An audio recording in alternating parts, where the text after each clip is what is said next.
পত্রিকা সিলেটের, ওই পত্রিকাটা যখন ভিডিওটা দিল, সাথে সাথে হুম। আমি ভিডিওটা আমার কাছে পাঠানোর পরে আমি আপলোড দিলাম। আচ্ছা, আচ্ছা। কোথায় কখন কিভাবে ধরা পড়ছে এইটা আমি তখনও জানতাম না। আচ্ছা। এরপরে আমি ভিডিওটা আপলোড করার পরে দেখলাম যে বেশ কিছু কমেন্টস আসতেছে, ভাই এটা কবেকার, এটা মনে হয় আগের, এই সেই বিভিন্ন কমেন্টস। হুম, কিন্তু আসলে আমি তো জানি না যে কবের, হুম, আগের না পরের। কারণ আমি আমার স্ট্যাটাসেও হুম, লিখি নাই যে এটা আগের না পরের। আমি তো ওই জায়গাটা উজ্জ্বল হুম, রাখছি হুম, যাতে আমি কেউ না বলতে পারে যে অপপ্রচার করতেছি। এরই ভিতরে হুম, বিডি হুম। নিউজ 24 এর একজন সাংবাদিক আমাকে মেসেজ দিলেন আচ্ছা। যে, "ভাই এটা কবেকার?" তো আমি তারে লিখলাম যে, "ভাই আমি জানি না। তবে তুমি একটু খোঁজ নাও যে পুলিশ কি আগের ড্রেসে ফেরত আসছে নাকি সেই সিকিউরিটি ড্রেসে আছে?" ২ মিনিটের ভিতরে সে আমার একটা পত্রিকার লিঙ্ক পাঠাইল। যে, "ভাই আপনারটা ঠিকই আছে। সে অ্যারেস্ট হইছে।" এরপরে তো এবার সয়লাব চতুর্দিকে। সবাই দিচ্ছে। এখন আমার আচ্ছা। দেশ পত্রিকা, হুম, আমার দেশ লেখছে যে এই ওরা ইয়ে করতে গেছে কি বলে গ্যাস বিদ্যুৎ পানির দাবিতে ওরা মিছিল করতে গেছে। হুম, ওইটা লেখছে আমার দেশ। সেখান থেকে ৩ জন গ্রেপ্তার। এইটা লেখছে। হুম, আবার এদিকে এই যে স্বরাষ্ট্রমন্ত্রী ওনার কথাকেও ধন্যবাদ দিতে হয় আমাদের এই স্বরাষ্ট্রমন্ত্রীকে। উনি বলছেন যে সরকার ৬ মাসে আইন শৃঙ্খলা পরিস্থিতি দৃশ্যমান উন্নতি হয়েছে। হুম, যদি মাহাদি অ্যারেস্ট হইয়া থাকে তাইলে আমি বলব যে হ্যাঁ, সালাউদ্দিন ভাই আপনি ঠিকই বলছেন দৃশ্যমান উন্নতি হয়েছে। একটা ক্রিমিনাল ধরছেন। একটা ক্রিমিনাল ধরছেন এটা আসলে দৃশ্যমান উন্নতি। এটা স্বস্বীকৃত খুনি। তারে যখন হুম, ধরতেছে সেখানে সে বলতেছে, "হ্যাঁ, আমার কি মানবাধিকার নাই? আমি কি এই দেশের নাগরিক না?" এখন আমার কথা হচ্ছে যে, "আরে হারামজাদা!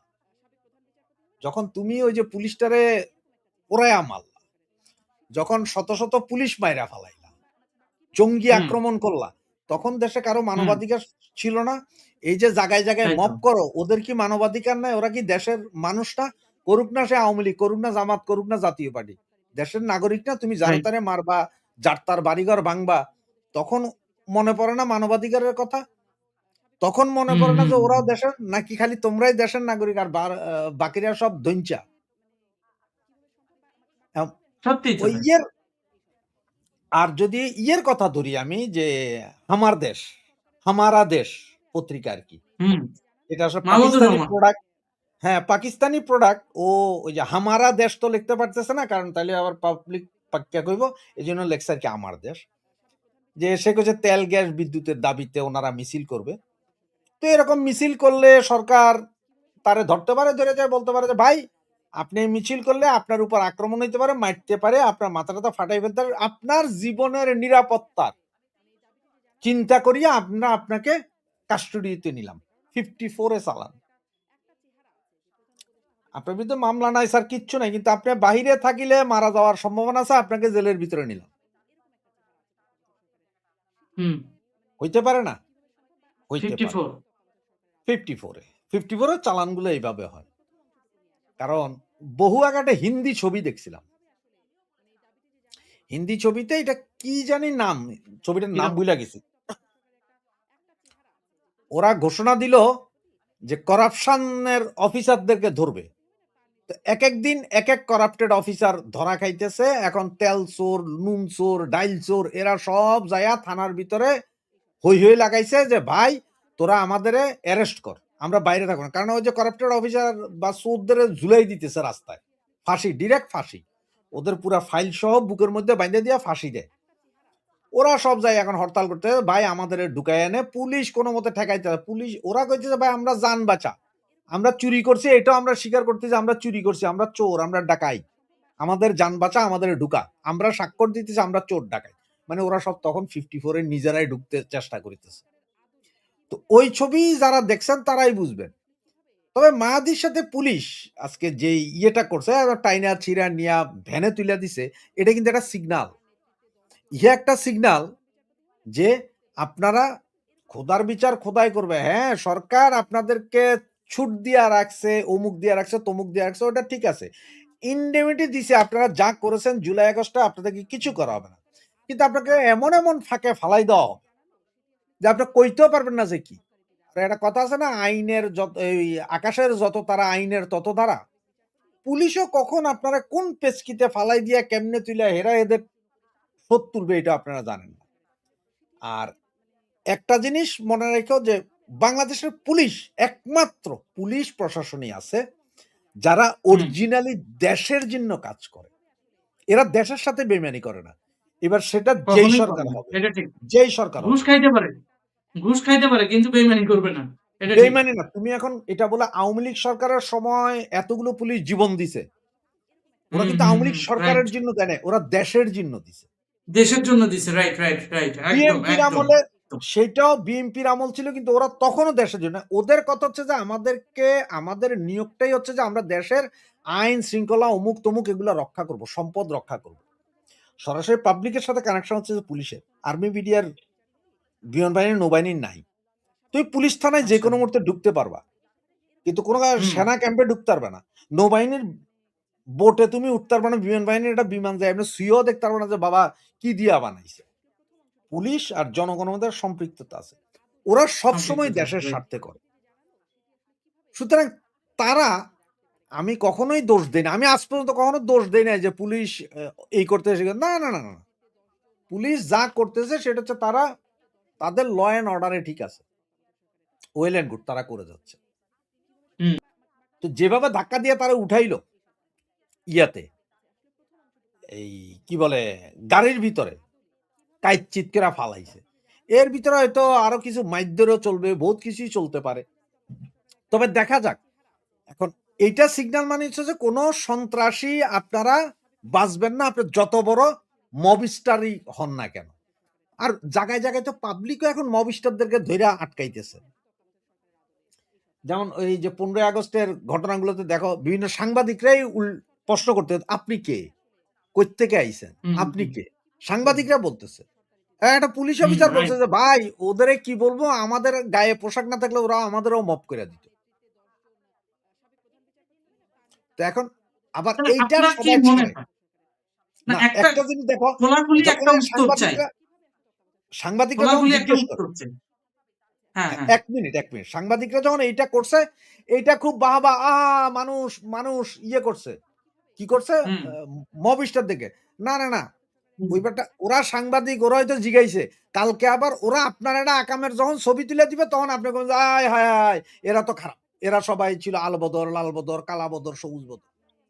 এখন এরা সব রাইট। আপনার ভাই।" এখন আমি আপনার এই কাছে একটা সংস্কৃতি থেকে খোলাখুলি বাইর হন। উত্তর আমি আপনার কাছে একটা খোলাখুলি উত্তর জানতে চাই। এই যে পুলিশদের কথা আপনি বললেন যে, ভাই পোশাক না থাকলে তারা আমাদেরকে মব করে দিত।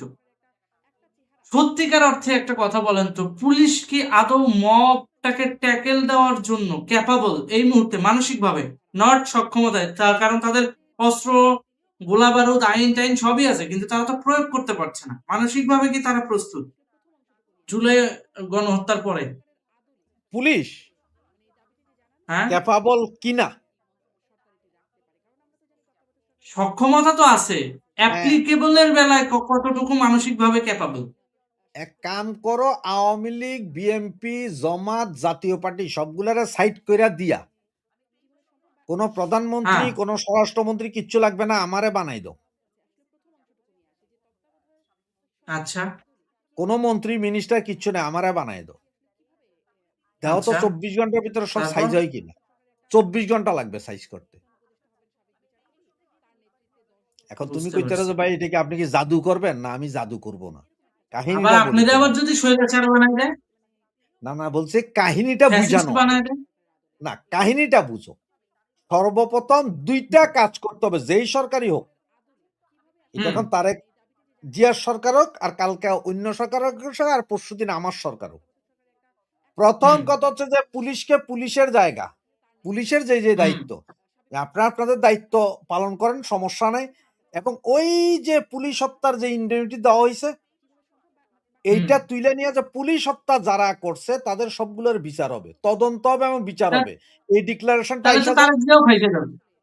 তাহলে তো তারেক জিয়াও ফাইসে যাবে। কারণ ও আগে তো শুনো অডিও এই রেকর্ডে ওপেনলি বলছে। ও না, তো না, অডিও দাঁড়াও। রেকর্ডে ওপেনলি বলছে যে লাশ না অডিও পড়লে রেকর্ড, আন্দোলন সফল হবে না। না, না, এখন অডিও রেকর্ড দেখো এখন নরমাল পাবলিক।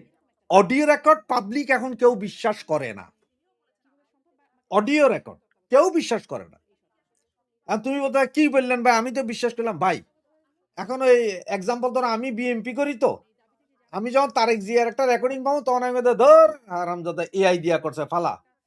আবার ধরো আমি আওয়ামী লীগ করি শেখ হাসিনার রেকর্ড ধর ফালা। এটা ভুয়া। বুঝাইতে পারছি? রাইট। তো দেখো অডিও বুঝতে রেকর্ডে কোনো বেল নাই।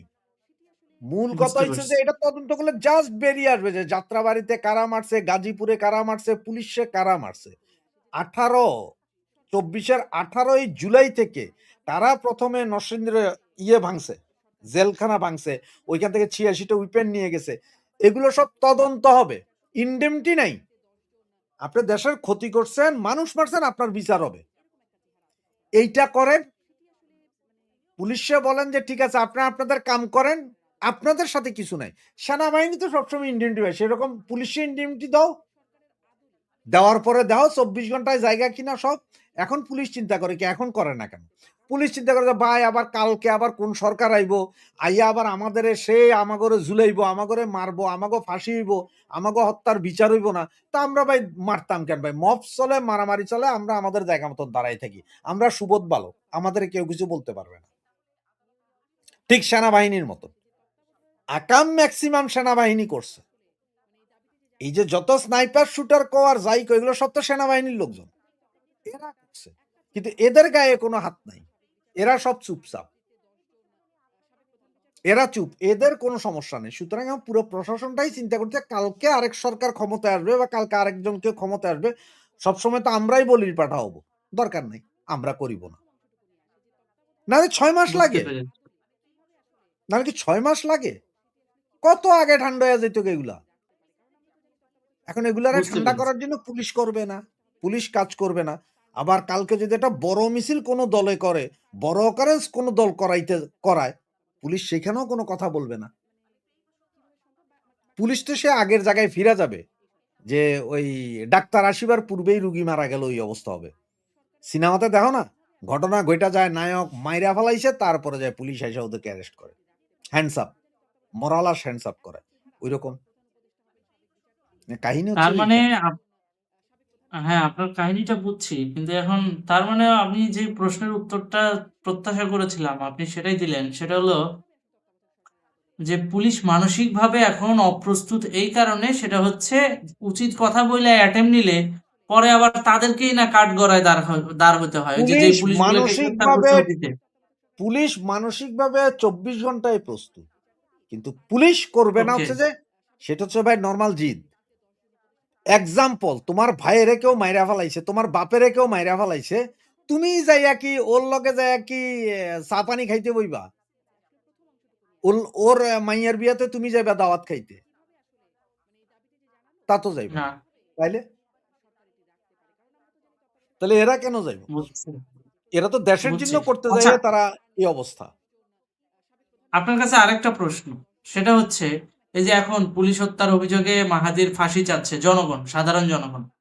মাহাদি গ্রেফতার হওয়ার পর, যদিও গ্রেফতার হয়েছে হচ্ছে তেল গ্যাস নিয়ে আন্দোলন করার প্রস্তুতি নেওয়ার কালীন সময়ে।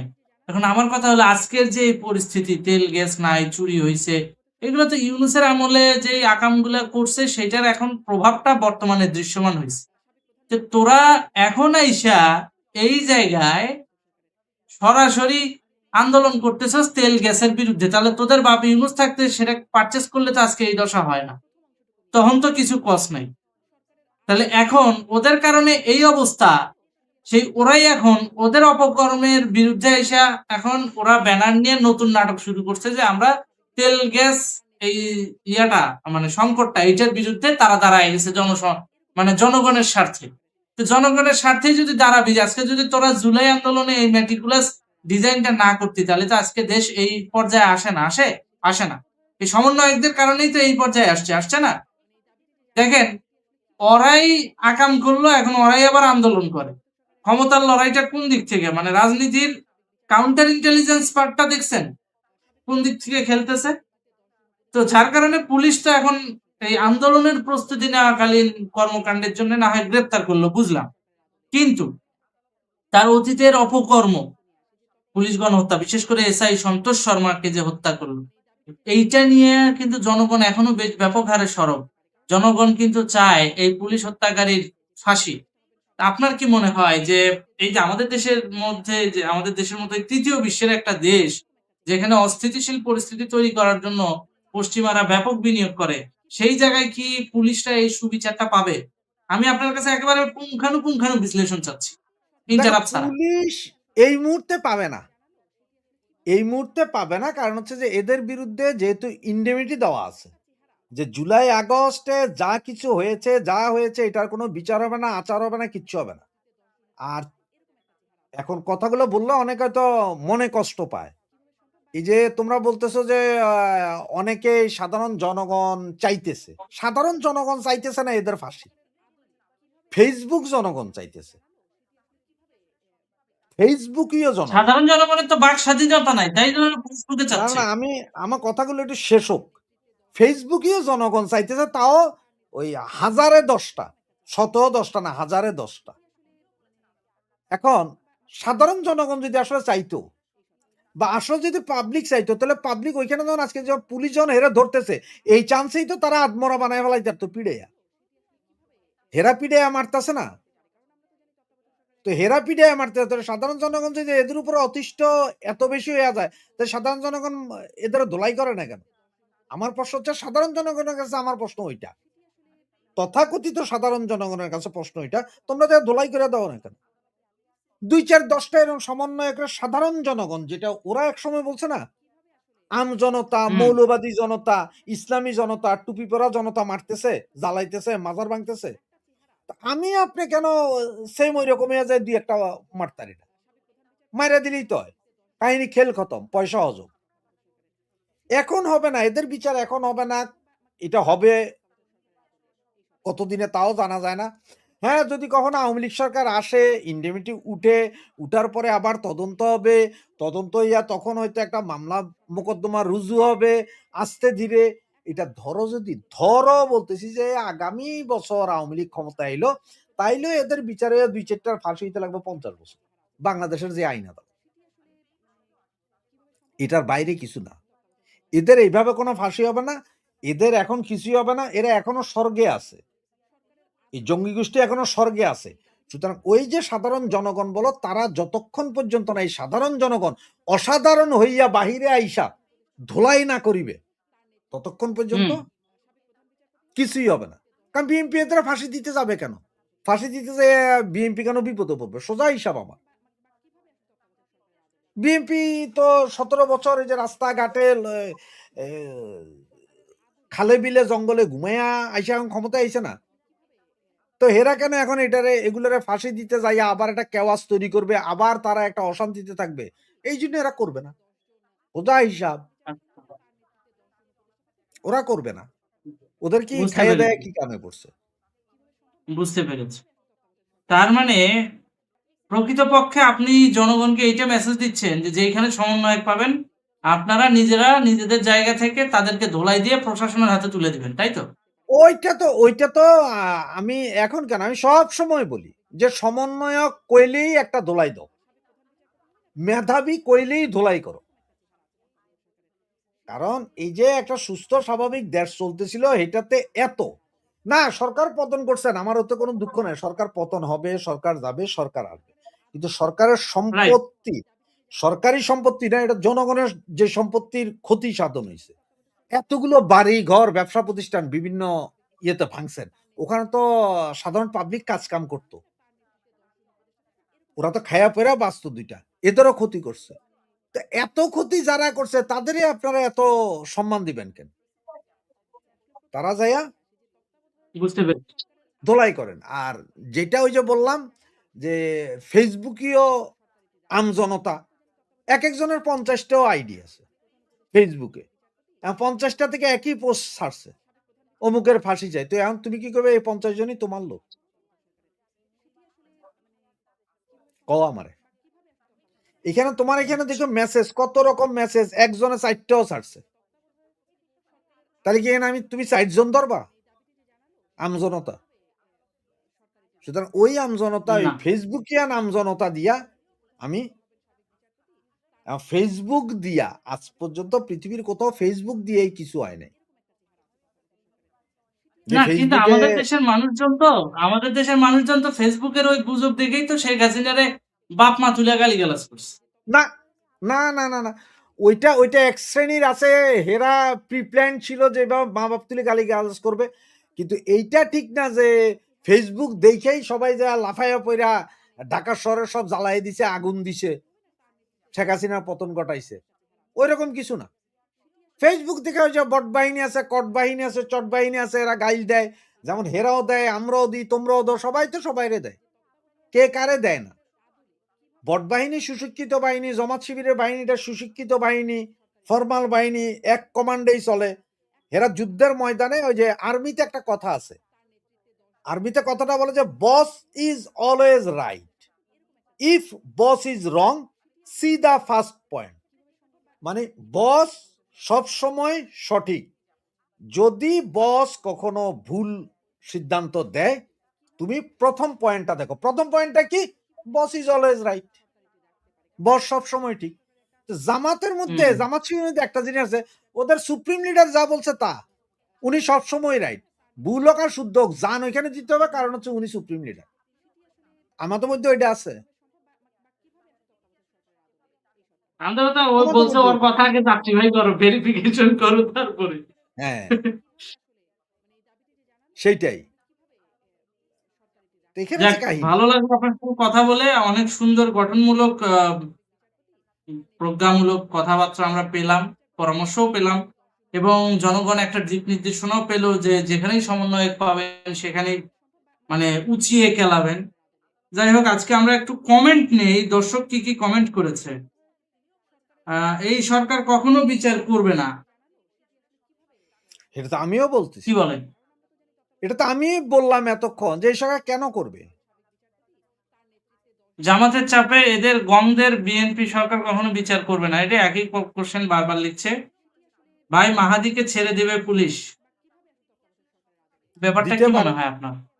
হ্যাঁ দিবে, কারণ এখন পুলিশ তো আর পুলিশ হত্যাকাণ্ডের জন্য ওরে ফাঁসি দিতে পারবে না। সাব্বির ভাই ও রাশেদ হায়দার, সোহেল ভাই 1971 সালে 25শে মার্চ কালো রাত্রিতে পুলিশ ভাই গণপ্রতিরোধ গড়ে তুলে এই ক্ষোভটা 1971-এর পরাজিত শক্তি পরবর্তীতে জঙ্গি দমন সন্ত্রাস দমনের মাধ্যমে পুলিশকে হত্যা করার মধ্য দিয়ে সেটাকে প্রতিশোধ হিসেবে গ্রহণ করে। আপনি বিষয়টাকে কিভাবে দেখেন? ভাই যদিও এটা আমি বলেছিলাম। আমি এই বিষয়গুলা নিয়ে আর দেখতে চাই না, আর দেখতে চাই না। আমাদের চিন্তা চেতনা এখনো সেই 1971-এর ভিতরে আটকা পড়ছে, ওইখানেই আটকা পড়ছে। ওখান থেকে আমরা আর বাইরে আসতে পারিনি, একটু লিবারেলের বাইরে আসতে পারিনি, এখনো সেই জায়গায় আছে। বারবার ভিন্ন মোড়কে তো ওই 71-এর প্রতিশোধই নিচ্ছে। তা আপনার ওইটার আত্মরক্ষার্থে বারবার ওইটার ভিন্ন, পক্ষে গেলে সমস্যাটা বারবার, কোথায়? না না বারবার ভিন্ন মোড়কে 71-এর প্রতিশোধ দিচ্ছে, বারবার ভিন্ন মোড়কে 71-এর প্রতিশোধ দিচ্ছে। তা আপনারা কি করতেছেন? আপনারা করতেছেন কি? আপনাদের 18 বছর 20 বছর লাগলো কেন জামাতারে ব্যান করতে রাজনৈতিকভাবে? কি কারণে লাগলো? কি কারণে এত একেবারে সুপার ন্যাচারাল কোর্টে যাইয়া বিচার করতে হবে শেখ মুজিবুর রহমান হত্যাকারীদের? কেন লগে লগে দেন দেয়ার ঝুলাই দিলেন না? সব তো টিভি রেকর্ডই আসিল যে আমি হত্যা করতেছি। এটা এখন ঠিক, 5 দিনের আমি এটা যে ঠিক। হত্যাকারী যত প্রমাণ নেই। যত অজুহাত যত যত অজুহাত, যত নিয়ম সব আমাদের বেলায়। হ্যাঁ, ছাত্রলীগ, জামাতের ক্যাডাররা ডাইরেক্ট নিয়োগ হয়ে যায়। অথচ একটা আওয়ামী লীগ, যুবলীগ, ছাত্রলীগের ছেলেকে নিয়োগ দিতে গেলে তুমি আগে প্রিলি রিটেন পাস করে আসো, তারপর দেখবো হচ্ছে ইয়েতে ভাইভাতে। মানে নিয়মতান্ত্রিক ভাবে আমাদের আসতে হয়, আর ওরা নিয়মের বালাইই করে না। সুতরাং ওইসব ওইসব কথাগুলা না শুইনা দুনিয়া বহু মডার্ন হয়ে গেছে গা, বহুত আগায় গেছে, বহু আগায় গেছে মানে দুনিয়া। আপনার কথা হচ্ছে ডাইরেক্ট অ্যাকশন, তাই তো? অবশ্যই অ্যাকশন জানিবেন, ডাইরেক্ট নেন, নাহলে পুরান কাশুন না, এর বাইরে আম, আবু সাইদ আল মাহমুদ স্বপন, আমি আপনাকে আহ, ধন্যবাদ জানাচ্ছি। আপনি শুনতে পাচ্ছেন আশা করি আমাকে, না? জি, আমি শুনতে পাচ্ছি। আপনাকেও ধন্যবাদ আমাকে আমন্ত্রণ জানানোর জন্য এবং আপনার সকল দর্শকের প্রতি আন্তরিক শুভেচ্ছা। হুম, আপনি শুরু করেন আপনার মতো করে। জি। কি বলবেন যে এখন এই যে সবাই বলছে সামাজিক যোগাযোগ মাধ্যম খুললেই কেউ দেখি হ্যারিকেনের ছবি দিচ্ছেন, কেউ অন্ধকারের ছবি দিচ্ছেন, এবং কেউ বোমা আতঙ্কের ছবি দিচ্ছেন। প্রতিদিনই এই ঘটনাগুলো একাকার হয়ে গেছে কেন? ঘটনা হচ্ছে, এটা বলতে গেলে কিছুটা নেতিবাচক কথাও বলতে হয়। আসলে রাজনীতিবিদ হিসাবে নেতিবাচক কথা বলতে ইচ্ছা করে না। নেতিবাচক কথা বলাটা রাজনীতিবিদের জন্য খুব একটা সুবিধাজনক নয়। সুখে থাকলে ভূতে কিলাই বলে একটি কথা আছে, বাংলায় একটি প্রবাদ আছে। তো বাংলাদেশের জনগণ, বাংলাদেশের মানুষ একটি সুন্দর জীবনের দিকে ধাবিত হচ্ছিল। আমি বলবো না একদম আওয়ামী লীগের আমলে দেশ সোনায় মোড়ানো ছিল, দেশে দুধের নহর বইতো, এবং দেশে কোনো ধরনের অপরাধ অপকর্ম বা আইন শৃঙ্খলা পরিস্থিতি কোথাও কোথাও কখনো কখনো অবনতি হতো না। এ ধরনের কাল্পনিক দাবি আমি করব না, কিন্তু তুলনামূলকভাবে একটি বিধ্বস্ত, ধ্বংসপ্রাপ্ত, একটি ভঙ্গুর সমাজ সমৃদ্ধ একটি রাষ্ট্রকে বঙ্গবন্ধু কন্যা জননেত্রী শেখ হাসিনা শক্ত হাতে মায়ের মমতা মিলিয়ে দেশটাকে গড়বার চেষ্টা করেছেন, সমাজটাকে রিবিল্ড করার চেষ্টা করেছেন, একটি সৌহার্দ্যপূর্ণ, শান্তিপূর্ণ এবং নিরাপত্তামূলক বাংলাদেশ গড়বার চেষ্টা করেছেন, যেখানে দেশের সকল নাগরিকরা নাগরিকের নিরাপত্তা নিশ্চিত হবে, শ্রেণী পেশা নির্বিশেষে সকল মানুষের জন্য আইন সমানভাবে কাজ করবে, এবং নাগরিকরা তার নিজের যোগ্যতা অনুযায়ী কাজ করে একটি সুন্দর জীবন যাপন করবেন, সেই জায়গাটি তৈরি হয়েছিল। পাশাপাশি বাংলাদেশ অর্থনৈতিকভাবে এবং দারিদ্র্য বিমোচনের ক্ষেত্রে, অবকাঠামো উন্নয়নের ক্ষেত্রে একটি যুগান্তকারী অধ্যায়ের সূচনা করেছিল জননেত্রী শেখ হাসিনার হাত ধরে। এবং এই জায়গাটাই কিন্তু আমি বলবো না শুধুমাত্র আওয়ামী লীগ বা জননেত্রী শেখ হাসিনার অবদান দেশের এই বিশাল মানে উন্নয়নের পেছনে বা অগ্রগতির পেছনে। আমি মনে করি দেশের প্রত্যেকটি কর্মমুখী মানুষই এখানে অবদান রেখেছেন। এই কর্মমুখী মানুষদের জন্য নেতৃত্ব দিয়েছেন এবং সুবিধা সৃষ্টি করে দিয়েছেন, দিক নির্দেশনা দিয়েছেন বঙ্গবন্ধু কন্যা রাষ্ট্রনায়ক শেখ হাসিনা।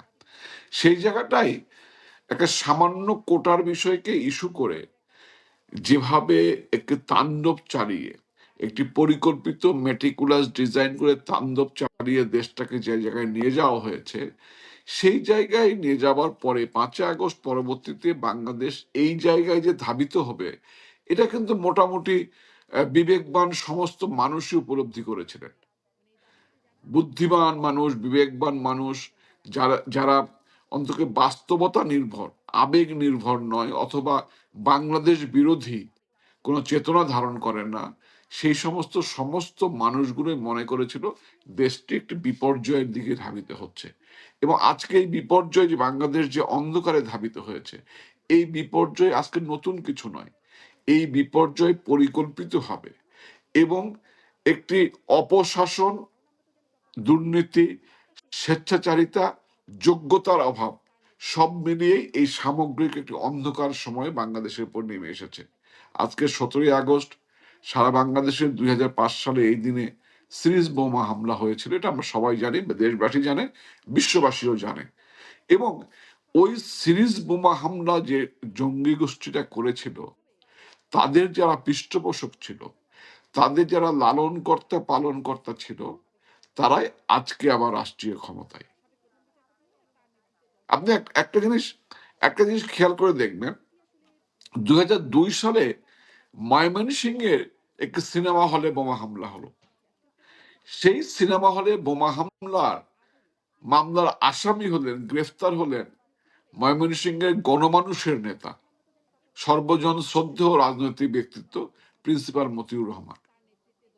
শিক্ষাবিদ, রাজনীতিবিদ, একজন অজাত শত্রু, নৈতিকতা সম্পন্ন রাজনৈতিক নেতা, তাকে ময়মনসিংহের সিনেমা হলে বোমা হামলায় গ্রেপ্তার করে যে অমানসিক নির্যাতন করা হলো, তাতে করে কি হয়েছিল?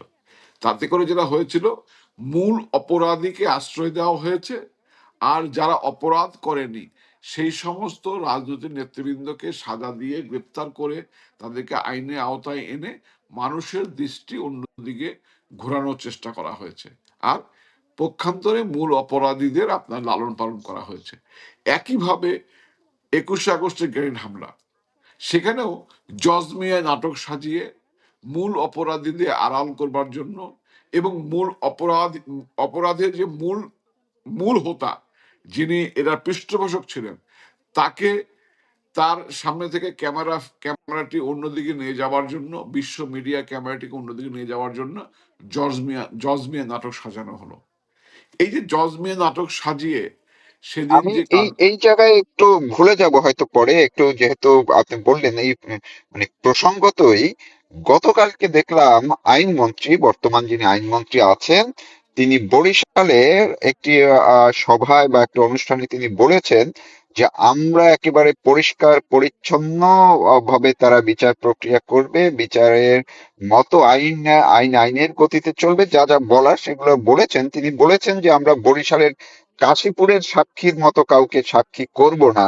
তাহলে এই যে জজ মিয়া, এইটাও তো ব্যাপকভাবে প্রচার পেয়েছিল যে কিভাবে তাকে সাজানো হয়েছিল। সেইটা কি মানুষ কি মনে রাখে বা শুনবে, যে যখন আইনমন্ত্রী এই কথা বলেন যে বানানো সাক্ষী তারা পছন্দ করেন না, এই জজ মিয়ার কথাকে ভুলে যাবে কিনা, নাকি মিলিয়ে মিলিয়ে দেখবে মানুষ? দেখুন, মাঝে মাঝে কিছু কিছু ঘটনা, কিছু কিছু কাহিনী মানুষের মধ্যে একটু এই চরম দুঃসময়ে, চরম অসময়ে, চরম কষ্টের সময় মানুষের মাঝে মাঝে তো মানুষের বিনোদনের প্রয়োজন আছে, একটু হাসির খোরাকের দরকার তো আছে। গতকাল আইনমন্ত্রী মহোদয় তিনি কিছু হাসির খোরাক মানুষকে দিয়েছেন। এটি কি মানুষ মানুষ বিশ্বাস করে? বাংলাদেশে আদালত কি এখন আদালত আছে? বাংলাদেশের উচ্চ আদালত কি এখন আদালত আছে? মপ করে উচ্চ আদালতকে যে জায়গায় নিয়ে যাওয়া হয়েছে, সেখানে যে সমস্ত রাজনৈতিক মোটিভেটেড লোকজনকে, বিশেষ করে 1971-এর চেতনা বিরোধী মোটিভেটেড লোকজনকে বিভিন্ন পর্যায়ে নিয়োগ দিয়ে যেভাবে সাজানো হয়েছে, এবং দিনের পর দিন বিভিন্ন মামলার আসামিরা পরিকল্পিত, অযাচিত, মানে মানে কোনো হিসাব ছাড়া মামলার আসামিরা এখনো জামিন পাচ্ছে না। আপনি একটা জিনিস বিশ্বাস করেন, একটি দেশের প্রধান বিচারপতির চেয়ারটি একটি রাষ্ট্রের 3টি অঙ্গের একটি গুরুত্বপূর্ণ অঙ্গ হচ্ছে বিচার বিভাগ। সেই বিচার বিভাগের প্রধান যিনি থাকেন তিনিই প্রধান বিচারপতি, একটি সম্মানিত পদ, নিরপেক্ষ পদ। প্রধান বিচারপতির পদে ছিলেন বিচারপতি খায়রুল হক সাহেব। হ্যাঁ, তার কোনো রায় আপনার অপছন্দ হতে পারে। সেই রায় অপছন্দ হলে সেটির জন্য আইনি প্রক্রিয়া রয়েছে, সেটির জন্য ডিবেট হতে পারে, সেটির জন্য আইন সংশোধন হতে পারে, সেটির জন্য অনেক কিছু হতে পারে। কিন্তু খায়রুল হক সাহেব এই 87 বছর বয়সে কাউকে হত্যা করবেন, কাউকে হত্যা করতে পারেন, হত্যা করার মতো কোনো কোনো পরিকল্পনা করতে পারেন, এটি কি কোনো পাগলও বিশ্বাস করবে? যারা যদিও আজকে এই 2 বছরের মাথায় এসে আজকে তার জামিন হয়েছে, কিন্তু আদালত জামিন দিয়েছে, কিন্তু দেশের বাইরে যাওয়ার ক্ষেত্রে এক ধরনের এমবার্গো দেওয়া কিন্তু সেই হয়েছে। খায়রুল হক সাহেবকে কতদিন ধরে, আজকে জামিন দিল, আমি সেই প্রসঙ্গে আসলাম, কিন্তু কতদিন ধরে খায়রুল হক সাহেবকে কয়টি মামলায়, একাধিক মামলায় জামিন পেয়েছেন, আবার পুনর্গ্রেপ্তার করা হয়েছে। বিচারপতি মানিক সাহেব, আমির হোসেন আমর মতো একজন মহান মুক্তিযুদ্ধের সংগঠক, রাশেদ খান মেননের মতো একজন মহান মুক্তিযুদ্ধের সংগঠক, হাসান হক ইনুর মতো একজন বীর মুক্তিযোদ্ধা, বর্ষিয়ান নেতা, রাজনীতিবিদ হিসাবে অনেক বড়, বীর বিক্রম, গোলাম দস্তগীর গাজী, বীর মুক্তিযোদ্ধা কামাল আহমেদ মজুমদার, এরকম অসংখ্য রাজনৈতিক নেতৃবৃন্দ, বয়স্ক রাজনৈতিক নেতৃবৃন্দ, যারা এখন কারাগারে অন্ধকার প্রকোষ্ঠে ধুকে ধুকে মৃত্যুর দিকে ধাবিত হচ্ছেন। এই সমস্ত মানুষগুলো কি জামিন পাওয়ার যোগ্য নয়? এই সমস্ত মানুষগুলো কি, যে সমস্ত, হ্যাঁ, তাদের বিরুদ্ধে তারা রাজনীতিবিদ, আমরা রাজনীতিবিদ, আমাদের বিরুদ্ধে বিভিন্ন অভিযোগ এনে মামলা করা হয়েছে, কিন্তু মামলা হলেও তো আমি আমার অধিকার মতো জামিনটা পাবো। বছরের পর বছর এই সমস্ত নেতৃবৃন্দকে কারাগারে নিক্ষেপ করে রেখে এখন আপনি বলবেন আইন তার নিজস্ব গতিতে চলবে। আইন যে কোন গতিতে চলে, কোথা থেকে কখন ফোন যায়, কোন আদালত পর্যন্ত আইনমন্ত্রী সাহেব ফোন করে, এটি কি বাংলাদেশের মানুষের কাছে অজানা রয়েছে? এই কারণেই বলছি যে মূলত এই সরকারটি যারা এসেছেন তারা বাংলাদেশকে একটি জঙ্গি রাষ্ট্রে পরিণত করার ক্ষেত্রটি প্রস্তুত করবেন। এবং কেন করবেন? কারণটি হচ্ছে 2001 থেকে 2006 পর্যন্ত যে সরকারটি ক্ষমতায় ছিল সেই সরকারে একজন প্রধানমন্ত্রী ছিলেন আর একজন ডিফ্যাক্টো প্রধানমন্ত্রী ছিলেন। ডিফ্যাক্টো প্রধানমন্ত্রী যে সমস্ত সঙ্গীরা ছিল, যে সমস্ত প্রিয় মন্ত্রীরা ছিল, তারাই কিন্তু ওই সময়কালে বাংলা ভাই, শাহেক আব্দুর রহমান সহ এদেরকে সৃষ্টি করতে, লালন পালন করতে এবং এদেরকে আপনার শক্তিশালী করতে ভূমিকা রেখেছেন। এবং সেই ডিফ্যাক্টো প্রধানমন্ত্রী, সেই সময়ের ডিফ্যাক্টো প্রধানমন্ত্রীর আপনার হচ্ছে গিয়া মদতে এখন আজকে রাষ্ট্র পরিচালনার ক্ষেত্রে সেই মানুষটি প্রধানমন্ত্রী হয়েছে। তিনি 2004 সালের মানে আপনার হচ্ছে গিয়া 24 সালের আন্দোলনেও এই জঙ্গিদের ব্যবহার করেছেন। এই যে তারা ব্যবহৃত হয়েছে এবং তার ক্ষমতায় যাওয়ার সিঁড়ি তৈরি করেছে। এখন তিনি ডিল করেছিলেন, যেটুকু জানা যায়, যেটুকু আপনার রাজনীতির পেছনের যে গল্প, সেই গল্প থেকে জানা যায় যে জঙ্গিদের সঙ্গে তাদের ডিল হয়েছে। জঙ্গিদেরকে তারা অর্থনৈতিকভাবে এবং অন্যান্যভাবে তাদেরকে প্রোভাইড করবে, তাদেরকে বিপুল অর্থ দিয়ে আপাতত তাদেরকে কোনো কাজ করা থেকে বিরত রাখবে, আপাতত কোনো ধরনের ঘটনা যেন না ঘটে। কিন্তু কিন্তু তার মধ্যেও তো প্রতিদিনই কিন্তু ঘটছে। কিন্তু কিন্তু কিন্তু যার হাতে অস্ত্র থাকে, যার হাতে বোমা থাকে, তাকে সবসময় কন্ট্রোল করা যায় না, কোনো শক্তি কখনো পারেনি। এবং এই যে শুধু তাই না, অবৈধ অস্ত্র, অবৈধ বোমা থাকলে তো করা যায় না। যাদের কাছে বৈধ অস্ত্র আছে, যারা লাইসেন্স প্রাপ্ত অস্ত্র ব্যবহার করার দায়িত্বপ্রাপ্ত, তারাও তো সবসময় তার সুপারিটির কথা মানে না। এটি বাংলাদেশে তো নতুন ঘটনা না। মানে বৈধ অস্ত্রধারীরাও তো তার কমান্ডের সর্বাধিনায়কের কথা মানে না। এটি তো রিয়েলিটি। তো সেই জায়গাটায় অনেক সমীকরণ ঘটবে, অনেক উত্থান পতন ঘটবে, কিন্তু বাংলাদেশের মানুষের নিরাপত্তা, রাষ্ট্রের নিরাপত্তা অত্যন্ত হুমকির মুখে দাঁড়িয়েছে। জাতিসংঘের নিরাপত্তা পরিষদ যখন একটি রিপোর্ট করেছে, সেই রিপোর্টের ব্যাপারেও স্বরাষ্ট্রমন্ত্রী বললেন এটি একটি অনুমান নির্ভর রিপোর্ট। তার মানে কি, জাতিসংঘ অনুমান নির্ভর রিপোর্ট করে।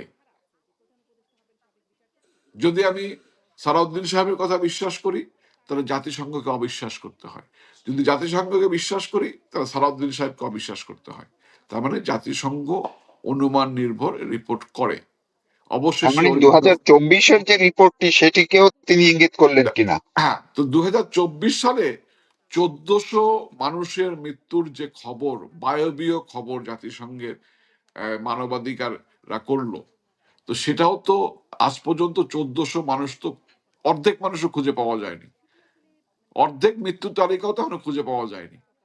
যে এই ধরনের ঘটনা বাংলাদেশে ঘটতেই থাকবে এবং একটি অস্থিতিশীল পরিবেশে ঘটে। দেখুন, দেশ পরিচালনার জন্য কমিটমেন্ট প্রয়োজন, দেশ পরিচালনার জন্য মানুষের প্রতি দরদ প্রয়োজন, দেশ পরিচালনার জন্য দেশের মানুষের ভাগ্য পরিবর্তনের জন্য মানুষের প্রতি মমতা প্রয়োজন, দায়িত্ববোধ প্রয়োজন। সেই মমতা, দায়িত্ববোধ 24 পরবর্তী ইউনূস সরকারেরও ছিল না, বর্তমান সরকারেরও নেই। ইউনূসও লুটপাট করবার জন্য রাষ্ট্র দখল করেছিল এবং লুটপাট শেষে সে একটি ধরেন আপনার শান্তিপূর্ণ এক্সিট নিয়েছে, সে ভাতিজার কাছে রাষ্ট্র দিয়ে গেছে। ভাতিজা 6 মাস অতিবাহিত হলো, হ্যাঁ 6 মাসে শিশুও জন্ম নেয় না বা 6 মাসে নবজাতক পরিপূর্ণ হয় না, কিন্তু একটি সরকারের মেয়াদকাল তো মানুষের জীবনের মেয়াদকাল নয়। একটি সরকারের মেয়াদকাল হচ্ছে মাত্র 5 বছর। আমি যদি ধরেও নিই এই সরকার 5 বছর থাকবে যুক্তির কারণে, তাহলে 5 বছরের মধ্যে 6 মাস, মর্নিং শোজ দ্য ডেইজ, এই 6 মাস কি এমন আশাব্যঞ্জক একটি বিষয়ও সরকার কি জাতিকে দেখাতে পেরেছে? খাল কেটেছে, খনন করা খাল কেটে বিল তুলে নিয়ে গেছে। সারা বাংলাদেশে দুর্নীতির তুগলকি কাণ্ড চলছে। এই যে রাষ্ট্রটি চলছে, কখন বিদ্যুতের সংকট হবে, কখন বিদ্যুৎ কি পরিমাণ দরকার, কখন গ্যাস কি পরিমাণ দরকার। কারণ বাংলাদেশের আমি বিদ্যুৎ এবং এই প্রশ্নটি আপনাকে করতাম একটু আলাদা করেই, মানে এই প্রসঙ্গ জি শেষ করলে, এই যে একদিকে হচ্ছে 2001-এর মতো 1 থেকে 6 পর্যন্ত যেরকম একটা ছিল আতঙ্ক, নিজেদের জীবন বাঁচানোর আতঙ্ক, এই বোমাবাজি, জঙ্গি, এগুলো নিয়ে সন্ত্রাস, সেই সঙ্গে তখন একটা অন্ধকার, মানে যে এই এখনকার মতো জ্বালানি সংকট, সার সংকট, তেলের সংকট, বিদ্যুৎ সংকট, একদম জর্জরিত অবস্থায় ছিল। এখনো তো সেই একদিকে আতঙ্ক কাটাতে পারছে না মানুষ, নতুন আতঙ্ক তৈরি হচ্ছে, আবার জ্বালানি নিয়েও এক অন্ধকার পরিস্থিতি। এইটা কেন? তারা না হয় ওই আতঙ্ক নিয়ন্ত্রণ করতে পারছে না, জঙ্গিবাদকে নিয়ন্ত্রণ করতে পারছে না বলে চাপা দেওয়ার চেষ্টা করছে, কিন্তু অন্ততপক্ষে বিদ্যুতের ঘাটতি, বিদ্যুতের সংকট, জ্বালানি সংকট, এইটাও তো, এই পরিস্থিতিও তো তাদের নিয়ন্ত্রণ করার কথা, সেটা কেন হচ্ছে না? আমি আপনাকে একটু আগে যেটা বলছিলাম যে দেশ পরিচালনার ক্ষেত্রে, বিশেষ করে দেশের অগ্রগতি করবার ক্ষেত্রে মানুষ এবং দেশের প্রতি ভালোবাসা, মমতাবোধ এবং দায়িত্ববোধ থাকতে হয়, জ্ঞান থাকতে হয়, পড়াশোনা করতে হয়, পৃথিবীর সমস্ত দেশের সাকসেস স্টোরিকে স্টাডি করতে হয়। করলেই তো একটা মানুষ বা মানুষ সমূহ একটা রাষ্ট্রকে ভালো কিছু দিতে পারবে। দেখুন, বিদ্যুৎ এবং জ্বালানি শুধুমাত্র, বিদ্যুৎ শুধুমাত্র ঘরের লাইট জ্বালানো, এসির বাতাস খাওয়া আর হচ্ছে আপনার এই কি বলে ফ্যানের বাতাস খাওয়ার জন্য নয়। বিদ্যুৎটি উৎপাদনের একটি পূর্ব শর্ত, জ্বালানি উৎপাদনের একটি পূর্ব শর্ত। বঙ্গবন্ধু কন্যা শেখ হাসিনা, তিনি একটা ভিশনারি নেতৃত্ব দিয়ে, গবেষণামূলক নেতৃত্ব দিয়ে তিনি এমনভাবে রাষ্ট্রের অর্থকে বিনিয়োগ, পুনর্বিনিয়োগ করেছেন বা ব্যবহার করেছেন, সেটি হচ্ছে ক্ষুদ্র অর্থ, সীমিত অর্থ, সেটিকে সর্বোচ্চ পরিমাণ ব্যবহার করা, সর্বোচ্চ সাবধানতার সঙ্গে ব্যবহার করা এবং সবচেয়ে অগ্রাধিকার বা প্রয়োজনীয় খাতে ব্যবহার করা, এটি তিনি করেছেন। তিনি অযথা এই ধরনের খাল ডাল কেটে, বিভিন্ন জায়গায় খোঁড়া খাল আবার কেটে রাষ্ট্রের অর্থ অপচয় করেননি। তিনি রাষ্ট্রের অর্থগুলোকে কাজে লাগিয়েছেন।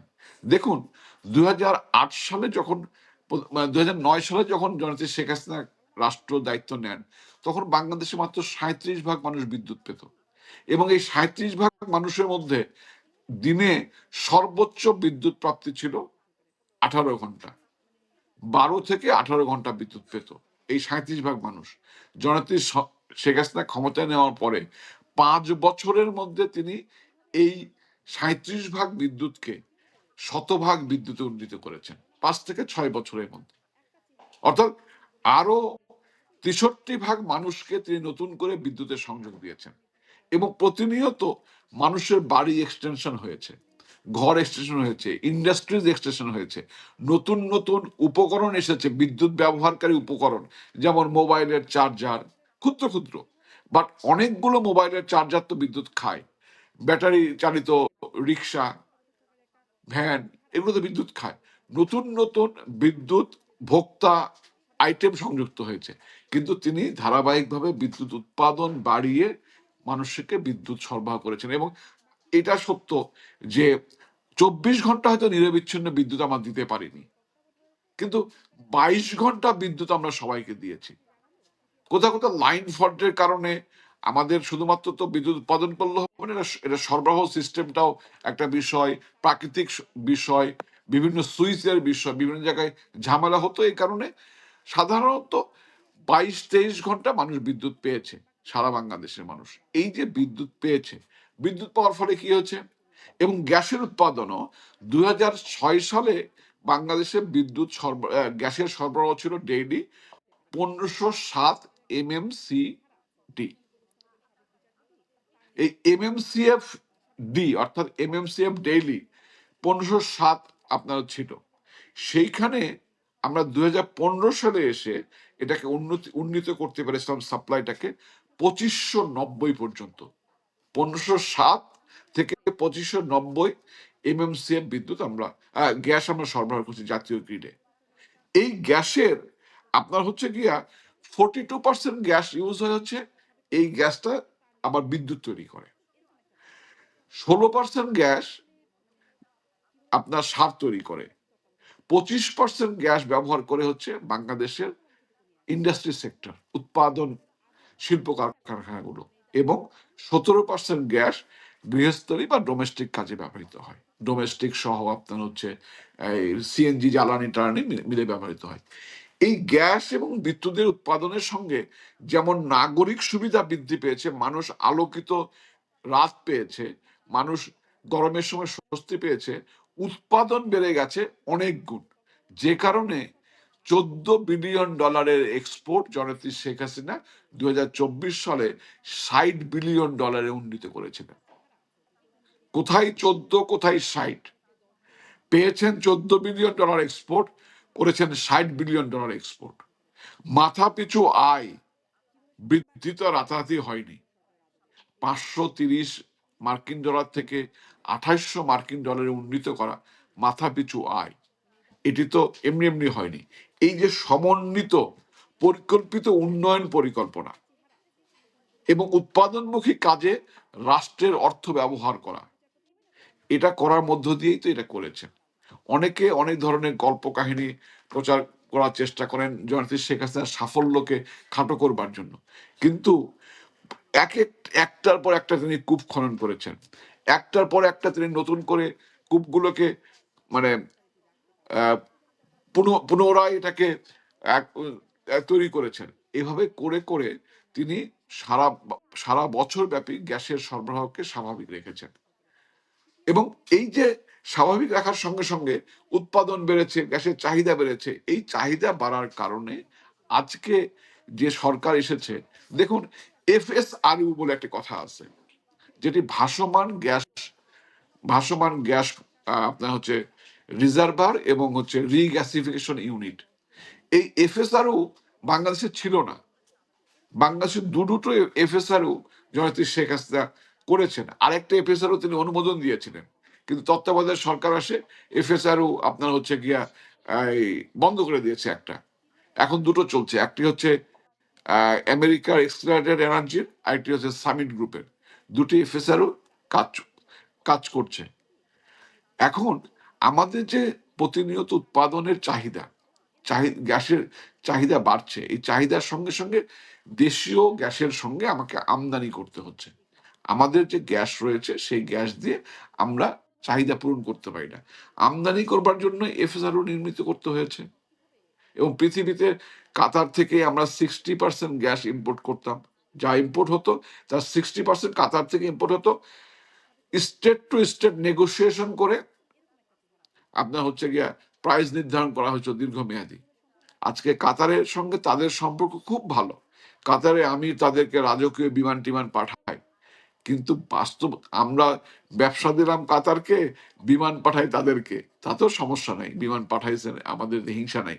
কিন্তু ঘটনা হচ্ছে কাতার থেকে তারা গ্যাস নিয়মিত না কিনে, টেন্ডার না করে, গ্যাসের কৃত্রিম সংকট বাড়িয়ে তারা এখন সিঙ্গাপুর স্পট মার্কেট থেকে আপনার তরল গ্যাস কিনে আনছেন, এবং এর মধ্য দিয়ে অস্বচ্ছতার মধ্য দিয়ে তারা কিছু টাকা কামাই করে নিচ্ছেন। একটি ছোট্ট বিষয় আপনাকে বলি, আপনি দেখেছেন বিএনপি ক্ষমতার সঙ্গে সঙ্গে বেশ কিছু জ্বালানি তেলের সংকট হয়েছিল। পাম্পে লাইন ধরে মানুষজন যেত এবং ঘন্টার পর ঘন্টা মানুষজন বসে থাকতো। একটা পর্যায়ে ওই লাইন থেকে কিছু মানুষ বলা শুরু করলো, দরকার হলে তেলের দাম বাড়াক, তাও তেল নিয়মিত দিক। এটা কিন্তু সাজানো ঘটনা। নিজেদের লোককে লাইনে দাঁড় করিয়ে এই মাঝখান থেকে কথাটা তুলে মানুষ এতটাই ত্যক্ত বিরক্ত হলো যে টাকা লাগুক তবুও তেল দিক, রাতারাতি তেলের দাম বাড়াই ফেললো। একদিন পরে পেট্রোল পাম্পে আপনার হচ্ছে লাইন নেই। কারণটা কি? স্বাভাবিক হয়ে গেছে পরিস্থিতি। হ্যাঁ, কারণটা কি? একদিনের মধ্যে বাংলাদেশের সমস্ত পেট্রোল পাম্পে ডিজেল চলে আসলো।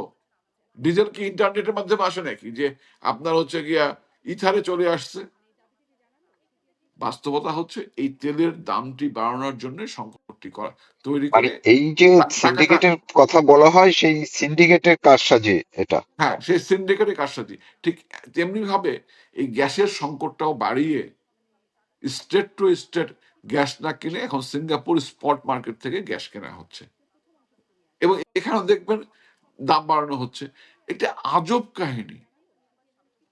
ওই যে ভাত দেওয়ানের মুরদ নাই, কিল দেওয়ানের গোসাই, একটি কথা আছে বাংলায়, জি। প্রচলিত প্রবাদ আছে। আপনার বিদ্যুৎ দিতে পারে না, মানুষের ফ্যান চলে না, লাইট জ্বলে না, মানুষের কারখানা চলে না, বায়বীয় অদ্ভুত সব ভুতুরে বিল, এবং সারা বাংলাদেশের 4 কোটি 5 কোটি গ্রাহকের কাছ থেকে একবারে কতগুলো টাকা রাষ্ট্র নিয়ে গেল।